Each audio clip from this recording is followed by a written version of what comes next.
دلائل میں سے ایک دلیل صرف اس وقت پیش کر کے اس پر اپنی بحث مکمل کر کے قیامت تک کے لیے ان کو دعوت دے رہا ہوں جواب کی کہ دعوت سر دیواروں سے مار مار کے ٹکرا کے مر جائیں گے مگر کبھی بھی جواب نہیں دے سکیں گے۔ یہ بخاری شریف جلد نمبر 4 اس کی ایک دلیل ہم نے اپنے عقیدہ توحید سیمینار میں ابتدائی پہلی دلیلوں میں پیش کی تھی، اس سے بات شروع کر رہے ہیں۔ یہ دے رہا ہوں ان کو کئی سالوں کے لیے، اس کو سمجھیں، سوچیں، جواب دیں، اور یہاں سے لے کر نجد کے گنجے پتھروں تک اور نجد کی اعلیٰ اتھارٹی تک سب کو یہ دعوت ہے کہ اس کا جواب دیں۔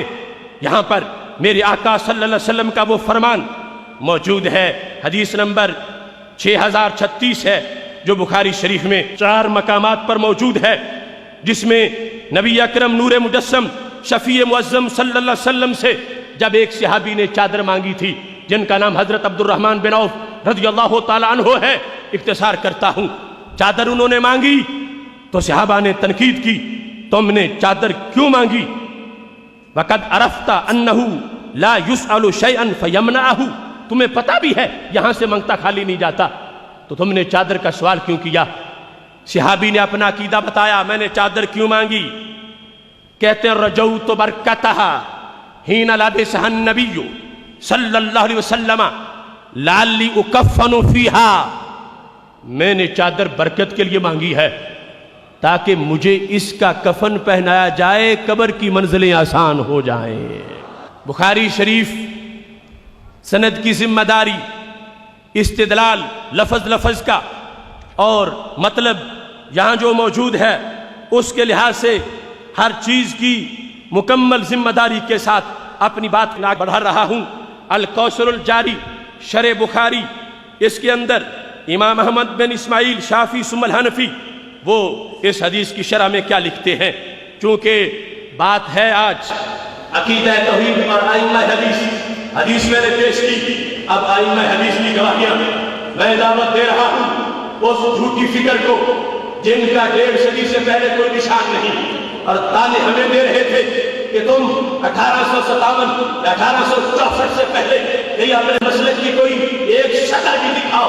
میں ایک شطر نہیں پورا دفتر دکھا رہا ہوں کہ دار ارقم سے لے کر آج تک ہر طرف اہل سنت و جماعت کے مسلک کے جھنڈے لہرا رہے ہیں۔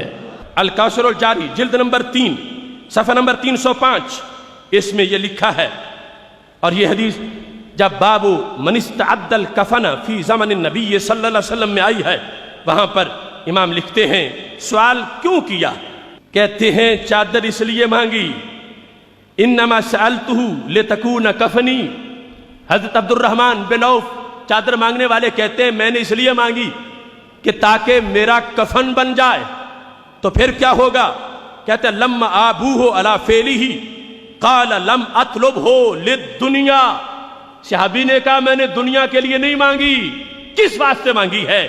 کہتے ہیں بل رجاء برکتہا، میں نے تو برکت کے لیے مانگی ہے۔ نتیجہ کیا ہوگا؟ کہتے ہیں فإنہا مست، اس نے چھوا ہے اس چادر نے کس کو؟ جسدہ الشریف، میرے محبوب کے پرنور جسم کو۔ مست جسدہ الشریف، اس نے میرے نبی علیہ السلام کا پرنور جسم چھوا ہے تو کیا ہوگا؟ کہتے ہیں فَيَكُونُ سَبَبًا لِدَفْعِ الْعَذَابِ، یہ دفع عذاب کا سبب بن جائے گی، دفع عذاب کا سبب بن جائے گی۔ چادر میں نے اس لیے لی تاکہ دفع عذاب ہو جائے، دفع عذاب کا سبب بن جائے۔ میں پوچھتا ہوں جو بخاری میں واضح لفظ ہیں صحابی کے حین لبسہ النبی صلی اللہ علیہ وسلم لعلی اکفن فیہا، کہ جب بھی فوت ہوں گا برکت تازہ ہی رہے گی، کفن اس کا ہوگا، میری قبر کی منزلیں آسان ہوگی، تو کتنے صحابہ تھے جنہوں نے ان پر شرک کا فتویٰ لگایا ہو؟ کتنے صحابہ ہیں جنہوں نے ان پر یہ حدیث پڑھی ہو اے عبد الرحمن بن عوف اذا استعنت فاستعن باللہ؟ تمہیں یاد نہیں کہ سرکار نے فرمایا ہے جب بھی مدد چاہو تو اللہ سے، تم چادر کے پیچھے کیوں پڑ گئے ہو؟ اذا استعنت فاستعن باللہ پیش کر کے لوگوں کو گمراہ کرنے والی کمپنی سے میں پوچھتا ہوں کہ حضرت عبد الرحمن بن عوف کو یہ حدیث نہیں آتی تھی؟ یا جن کے سامنے پڑھ رہے تھے کہ میں نے مشکل کشائی کے لیے چادر لی ہے، کیا ان کو یہ حدیث یاد نہیں تھی؟ کیوں نہیں بولے کہ تم تو اللہ کو چھوڑ کے چادر کے پیچھے پڑ گئے ہو؟ اذا استعنت فاستعن باللہ، جب بھی مدد چاہو تو اللہ سے چاہو۔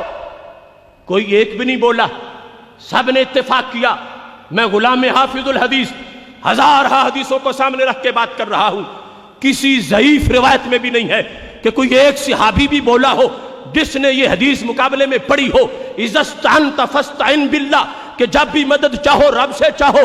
تم چادر کی مدد لینا شروع ہو گئے ہو، تم حدیث کے منکر ہو گئے ہو، رب کعبہ کی قسم۔ ایک بھی نہیں بولے، بلکہ سب نے اتفاق کیا۔ اسی بخاری میں ہے، حضرت سال بن سعد راوی ہے کہ جب حضرت عبد الرحمن بن عوف کا وصال ہوا، اسی چادر کا سب نے کفن پہنایا اور دنیا کو بتایا کہ یہ صرف ان کا ہی عقیدہ نہیں، یہ ہم سارے صحابہ کا عقیدہ ہے۔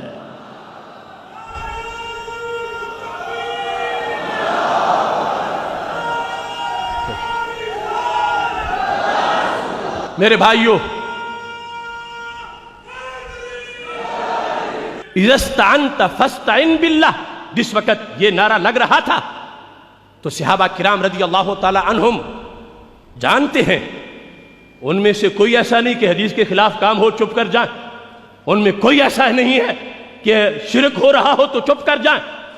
وہ جانتے تھے کہ سرکار کی چادر سے مدد لینا اللہ ہی سے مدد لینا ہے، وہ جانتے تھے۔ اور دوسرا اس کا مفہوم کیا ہے؟ یہ اس بندے کے لیے ہے کہ جس کا اس سلیبس اس کا یہ ہے اور نصاب اس کا یہ ہے کہ وہ جوتے کا تسمہ بھی کسی سے نہیں مانگتا۔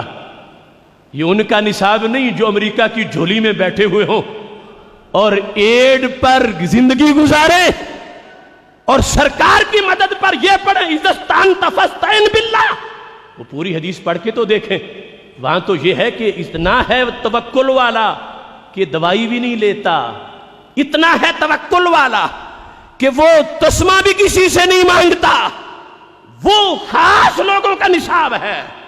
جب حضرت ابراہیم علیہ السلام کو آگ میں گرایا جا رہا تھا تو جبریل نے کہا حل لک من حاجہ، کوئی میرے ذمہ ڈیوٹی ہو تو بتا دو۔